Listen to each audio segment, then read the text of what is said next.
CTET की तैयारी कर रहे हो और क्वेश्चन को लॉजिकली तोड़ना नहीं आया तो माफ कीजिएगा, तैयारी अधूरी है। आओ मेरे बच्चों, मैं आपको सिखाता हूं क्वेश्चन को कैसे क्रैक किया जाता है। सीटेट पेपर सेकंड 14 दिसंबर 2024 ने ये सवाल आपसे पूछा है। इस सवाल को पढ़ते हैं। Instrumental motivation is when. कब होती है इंस्ट्रूमेंटल मोटिवेशन? सबसे पहले इंस्ट्रूमेंटल शब्द बना है इंस्ट्रूमेंट से, इसको डिकोड करते हैं।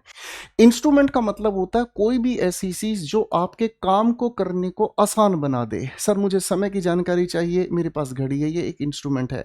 मुझे लिखना है, मेरे पास पेन है, ये एक इंस्ट्रूमेंट है। मुझे अगर किसी भी चीज को ठीक से देखना है, नजर कमजोर है, तो सर ये मेरे लिए क्या हो गया? चश्मा इंस्ट्रूमेंट हो गया। अब मेरे बच्चा यहां लिखा है मोटिवेशन।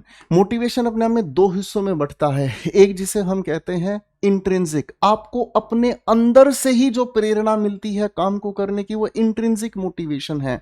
और एक होती है एक्सट्रिंसिक मोटिवेशन, यानी कि जो बाहरी कारणों की वजह से आपको करना पड़ता है, जिसके अंदर बाहरी कारण बन जाते हैं मोटिवेट करने के। तो मेरे बच्चों, अगर मुझे ठीक से दिखाई नहीं दे रहा है तो मेरे बाहरी कारण हैं जिसकी वजह से मुझे चश्मा लगाना पड़ेगा। चाहे मेरा मन हो चाहे मेरा मन ना हो, लेकिन मुझे चश्मा लगाना पड़ेगा। अब इन दोनों शब्दों को कनेक्ट करने से हमें समझ में आ गया क्या?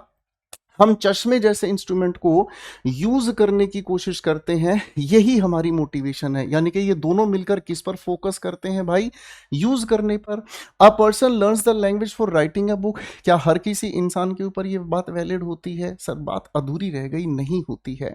अ person learns the language for utilitarian. हमारा यूज का मतलब ही यूटिलिटेरियन है, तो ये हमें अगर मिल गया तो हमारा आंसर बिल्कुल यही है। आगे इसने कहा है लाइक एम्प्लॉयमेंट। अब इसको भी मैं समझा देता हूं। अगर मान लीजिए कोई इंसान प्राइवेट ऑफिस में काम कर रहा है और उसकी प्रमोशन के लिए उसको स्पेनिश भाषा सीखनी पड़ेगी, तो सर उसके लिए ये इंट्रिंसिक नहीं एक्सट्रिंसिक मोटिवेशन हो गई है, और ये उसके लिए एक इंस्ट्रूमेंट है जिसके जरिए वो अपने आप को आगे बढ़ा सकता है। तो आंसर हमें मिल गया है।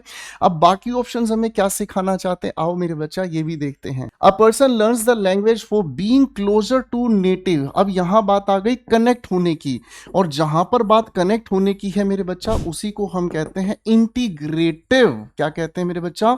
उसको हम कहते हैं इंटीग्रेटिव मोटिवेशन। जब आप सिर्फ और सिर्फ कनेक्ट करने के पर्पज के लिए मेहनत करते हैं।